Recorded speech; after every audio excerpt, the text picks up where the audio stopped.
Arrest ஆனவங்களாம் ராத்திரி 10 மணிக்கு தான் விடுதலை செஞ்சாங்க.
இன்னைக்கு ஒன்று குழந்தைங்க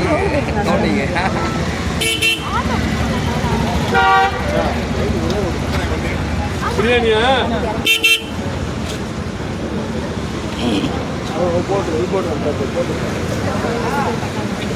ஐயா ரெடியாரு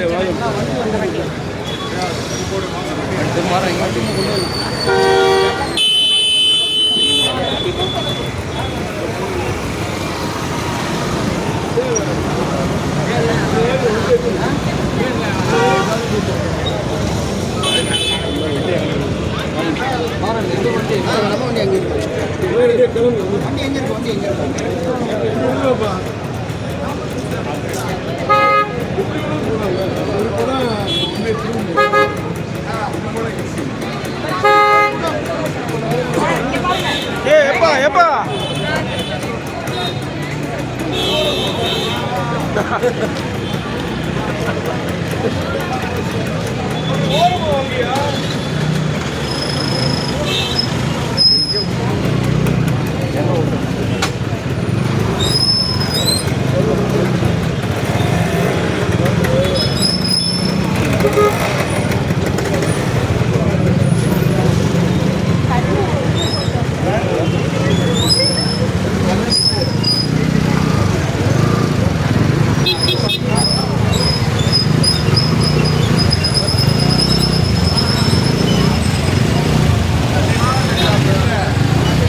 அங்கே ஆஃபீஸில் உட்காந்து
இரவு 10 மணிக்கு தான் அரெஸ்ட் ஆனவர்களை விடுதலை செய்தார்கள்.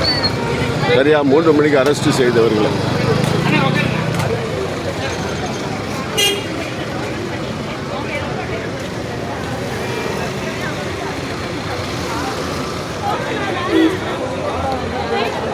அமைதியாக ஆர்ப்பாட்டம் நடந்தது. காவல்துறை கண்ணியமாக நடந்து கொண்டார்கள்.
காங்கிரஸ் கட்சிக்கு தோல்வி பயம் அதிகமாக இந்த நாட்டை எப்படி சீர்குலைக்க முடியும் என்ற சிந்தனையில் இறங்கிவிட்டார்கள். மணிசங்கர் என்ன சொல்கிறார், பாகிஸ்தானிடம் அணுகுண்டு இருக்கிறது, பாரத பிரதமர் ஜாக்கிரதையாக இருக்க வேண்டும் என்று நம்மளை ஏதோ சின்ன குழந்தைக்கு பிள்ளை பிடிக்கிறவனை காட்டி ஏமாற்றுவதைப் போல மோசடியாக பேசுகிறார். ஒருவர் நம் தமிழ் இன மக்களை, தமிழ் இனத்தை ஆப்பிரிக்கர்களோடு கம்பேர் பண்ணி பேசுவார். இந்தியாவை நாளாக பிரித்து European, Chinese, Arab countries, Africa இப்படி பிரித்து இன வேறுபாடு காட்டி பேசுகிறாரு. ராகுல் காந்தி, ராஜீவ் காந்தியினுடைய குடும்ப குரு தாம் பெற்றோட மாநில தலைவர் அண்ணாமலை அவர்கள் மீது இங்கே பொய்யான வழக்க இங்கே திமுக அரசு போட்டுருக்காங்க. இப்படி பல்வேறு தவறான செயல்களுக்கு கண்டனம் தெரிவிக்கிறாங்க. இன்னைக்கு ஆர்ப்பாட்டம் பண்ணலாம். ஆர்ப்பாட்டம் பண்ணால் காவல்துறைக்கு முழுமையான ஒத்துழைப்பு கொடுத்தோம். எல்லா மாவட்டங்களையும் ஆர்ப்பாட்டம் நடத்த வேண்டாம், வள்ளூர் கோட்டத்தில் மட்டும் நடத்துக்கன்னு காவல்துறை சொன்னாங்க. அவங்க சொன்னதை நம்பி நம்ம ஆர்ப்பாட்டத்துக்கு ஏற்பாடு பண்ணலாம். எல்லா மாவட்டத்திலையும் ரத்து பண்ணலாம். நம்ம வள்ளூர் கோட்டத்தில் பண்ணலான்னு சொல்லும்போது அங்கே எனக்கான ஒரு 500 போலீஸு, 7 ஏசி, 28 இன்ஸ்பெக்டர்கள், காவல்துறை ஒட்டுமொத்தம் அங்கே இருந்துச்சு. மிகப்பெரிய அதிசயமாக இருந்துச்சு. அந்த எல்லைக்குள்ளே யாரும் போகக்கூடாது அப்படின்னு. ஆனால் நம்ம நிர்வாகிகள், தொண்டர்கள் உற்சாகத்தோடு பல்வேறு பகுதியில் அங்கங்கே தனித்தனி குழுக்களாக சேர்ந்து வள்ளூர் கோட்டத்தை நோக்கி போகும்போது காவல்துறை கைது செய்து மண்டபத்திற்கு அழைத்து வந்தார். இதே போன்ற ஒரு காரணத்திற்காக காஞ்சிபுரத்தில் கரூரிடம் இன்றைக்கு பாரதிய ஜனதா கட்சி நிர்வாகிகள் இன்றைக்கு ஆர்ப்பாட்டம் செய்தார்கள். இதை நாங்கள் இந்த தேர்தலோடு விட போகிற விஷயம் இல்லை. காங்கிரஸ் கட்சியுடைய சிந்தனை எண்ணம் இந்திய மக்களை, இந்தியாவை வலிமை இழக்கச் செய்வது எப்படி, இந்தியாவை உலகின் பிற்போக்கான ஒரு நாடாக மாற்றுவது எப்படி, இந்த வளர்கிற இந்தியாவை, வளர்ச்சியடைந்த இந்தியாவே இலக்கு என்று சொல்லி மோடி அவர்கள் சொல்கிறார்களே, அதை கெடுப்பது எப்படி, இப்படி சைனாவுடைய கைக்கூலியாக இருந்து கொண்டு பல வெளிநாடுகளுடைய கைக்கூலியாக இருந்து கொண்டு செயல்படுகிற காங்கிரஸை இன்னைக்கு கண்டித்து இந்த ஆர்ப்பாட்டம் நடத்தினோம். கைது செய்து இன்னைக்கு விடுவிக்கப்பட்டிருக்கிறோம். இருந்தாலும் இத்தனை மணி நேரம் வைத்திருக்க வேண்டிய அவசியம் இல்லை. இருந்தாலும் இதை ஏற்கிறோம். மீண்டும் இது தொடரும். இன்றைக்கு தேர்தல் காலம் என்பதால் போராட்டத்துக்கு அனுமதி இல்லை என்ற ஒரு காரணம் சொல்லப்பட்டது.